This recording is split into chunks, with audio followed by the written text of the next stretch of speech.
YouTube, what is good? It's your man Ribs from Doing Film Things. Today we're gonna be talking about a brand new camera, and this is my Canon 7. It's obviously not brand new. This thing is old as I think this is from 1961 was the original kind of release date for these cameras. But either way, today we're talking about this camera. It's one of my newest cameras in my collection, and I'm really excited about this camera because it's really opening up some new worlds for me. This model specifically is the Canon 7. And there do exist some other kind of more rare trims, such as the Canon 7S and the Canon 7SZ, I believe, something like that. Before we go any further, I just want to let you know that I am still selling prints, my handmade darkroom prints. Check out the Etsy store link down below.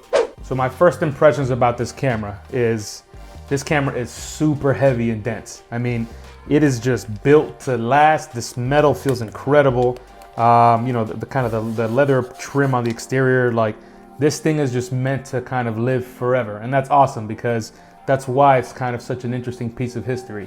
It's old, like I said, from the 60s, and it still looks pretty damn good nowadays. Of course, this was probably taken care of very nicely by the former owner. But nonetheless, I love how this thing feels in the hand. That's the kind of next thing to say, is that this thing feels incredible in the hand. You know, it's got this awesome winder right here. The shutter sound is cool. Yeah, I just really like having this thing around. And it's just beautiful too. I mean, I look at this camera and I'm kind of like, man, this is badass. Now I know what it feels like to own a Leica, kind of. I know some of you are gonna be like, that's not a Leica, do not even go there, but I don't care what you say. I love how this feels, and it makes me feel like I have something that's that beautiful. And I know we shouldn't all just want Leicas just because they're a status symbol, but sometimes you can't front, you know. If something looks good and it's beautiful and it works well, like, you gotta give it its props. So if I can get a little bit closer to that via this camera, I'm cool with that. So I want to know, you think I'm right? Does this thing look as sexy as a Leica? Talk to me in the comments. I'm sure you got a whole bunch of stuff to say. Interestingly enough, Canon made a whole bunch of these. They were pretty popular.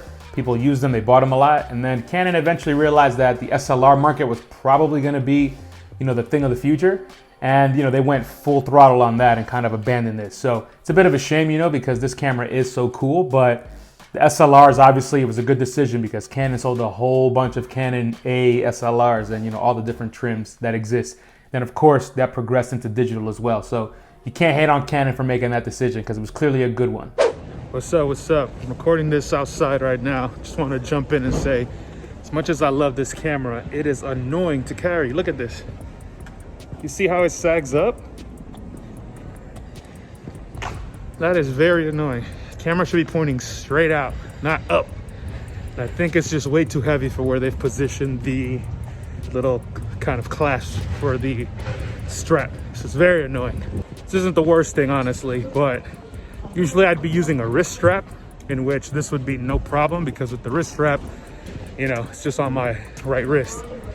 But I'm using this strap on purpose because this allows me to have the camera kind of chest height, and it's good for just popping very quick shots of people without them noticing. So it's very annoying that in this fashion, it doesn't really work well, but you know, it is what it is. So these Canon 7 rangefinder cameras are all M39 screw mounts. So they fit that standard screw mount from back in the day, which of course Leica used, a bunch of Russian cameras also used, and then obviously the Canon ones as well. So there's a pretty good selection of lenses, and they're kind of all across the board, and it's a very adaptable screw mount size. So it's very cool to have that. The only problem is a lot of these lenses now are a bit kind of rare, and therefore they're a bit more expensive. I find the Russian ones, especially kind of like the ones that I have, are the more affordable ones and the more easily available ones. The other ones, kind of the original Canon ones, and then of course some of the Leica lenses, those things all still cost a lot of money, and they're very rare, and you know, trying to find them on eBay can be quite of a pain because there's not a lot of stock, and the stock that they do have is going to cost quite a bit of money. So my particular model, the Canon 7 here, features a shutter speed of 1 second to 1/1000th of a second. So, you know, that's a pretty good coverage. And then it does have the lines in the rangefinder for 35mm and for 50mm as well. So that works really nicely. And additionally, it does have this really cool kind of classic timer right here that you kind of just wind down and then you see it wind up and it takes the shot. And it's just very cool. It's all very mechanical. This camera does not use any batteries. So you can basically take this camera wherever you want, and you know you're always going to be able to take a photo as long as you know how to meter. This camera does feature a meter as well, which is right here. It's one of those classic old school ones, I think Selenium or something like that. I don't really know the kind of specifics on there, but either way, the point is this does give you a reading with this meter right here, and it just kind of has a little line that moves around. And I don't trust it at all. I kind of used it initially when I was shooting with this camera, and my exposures were definitely off. And I figure that makes sense because this thing is super old, so who knows how sensitive that meter is. But nonetheless, if you have your own meter that you can kind of pull out, like your phone or something like that, or even one of the Sekonic meters, or if you're just gonna do Sunny 16, you can take this wherever you want, and you know you're never gonna not be able to take a photo. And that's amazing because all my other cameras do require batteries, even though they last forever. But with those, you know, in the back of my mind somewhere, there's always the slight fear that it's gonna just die and then I'm gonna be screwed. With this one, I don't have to worry about that forever. So one of the things I love about this camera is the shutter sound. You know, I've been trying to do a bit more street photography nowadays. It's one of my goals. And I've been using my SLR for that. And the SLR, when you take a photo, you just hear that pop, pop. And it's so loud, especially when you're up close to someone. This camera is way more quiet than that. And therefore, I'm excited to take this out and give it a spin doing some up close kind of classic street photography. Listen to this shutter sound. Just a quick click, you know, nothing major, nothing more than that. So I got this camera for two specific reasons. The first one is that I wanted this camera because it's just cool. I mean, I kind of saw a video on YouTube and somebody was talking about this camera and I was like, wow, that looks amazing.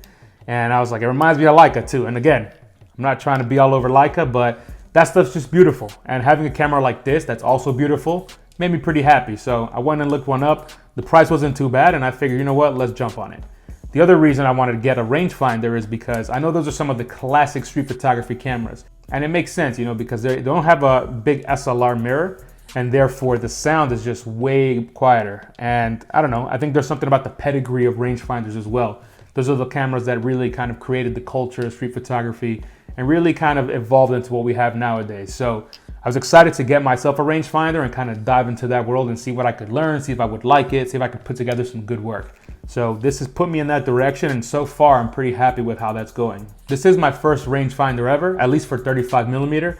I do have a rangefinder medium format camera, which is actually this one right here. That's the Isolette, but obviously very, very different camera in terms of use. So this one, classic 35mm rangefinder if you have a 35mm lens. And you know, same experience as kind of any generic rangefinder camera. So far the use has been pretty good. I've had a pretty easy time using this camera. You know, it makes sense. It's like, if you can use any camera, you can use this. And I really just enjoy having it. It feels nice and dense in the hand. You know, it doesn't really have like a thick grip like I'm used to with an SLR, and that's okay because the camera's big enough where you can kind of grip it well. And you know, it just feels good in the hand. And of course, like I said, the shutter, it's a very satisfying experience. You know, it's just like a quick, like nice tight slice of a shutter. And therefore, you know, you walk around, take your images, and you don't really draw too much attention to yourself. And the fact that this camera, even though it's kind of clunky and big, it's still nice and compact and kind of blends in nicely.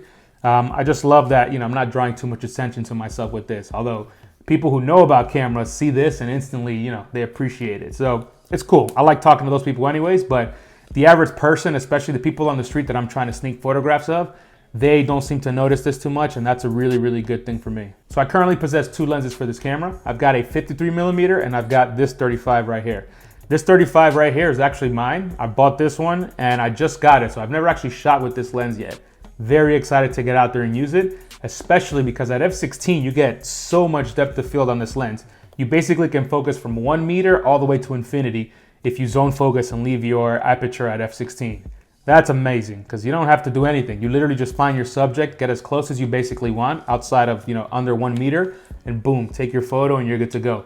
That's gonna be huge for me because I am new to street photography, so I'm a little scared here and there, and I don't want people to kind of realize or kind of feel like I'm doing something crazy by taking photos of them. So this will put me in a really good position to get some bravery and kind of, you know, get some comfort, let's say, in terms of street photography. The other lens that I have is the 53mm 2.8. That lens isn't mine, that belongs to Leo. Check out his YouTube channel above in the link here. And yeah, he lent that to me because when I first bought this camera, I bought it with a lens and the lens was stolen. It came in 2 separate boxes and the box was stolen from my lobby, so I didn't have a lens for a long time. So he lent me his, and that's how I started using the camera.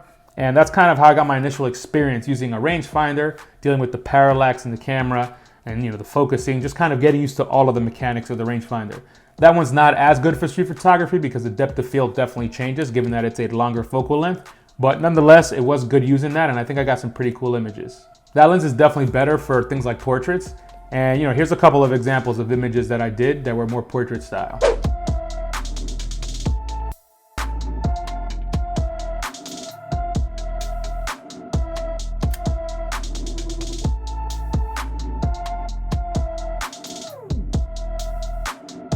So far, really good experience with the camera, and extremely excited to really try to make this my everyday camera.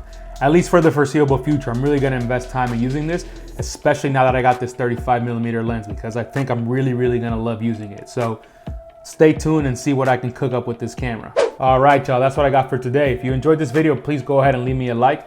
And of course, if you haven't subscribed yet, go ahead and subscribe. What are you waiting for? Until the next video, y'all, peace.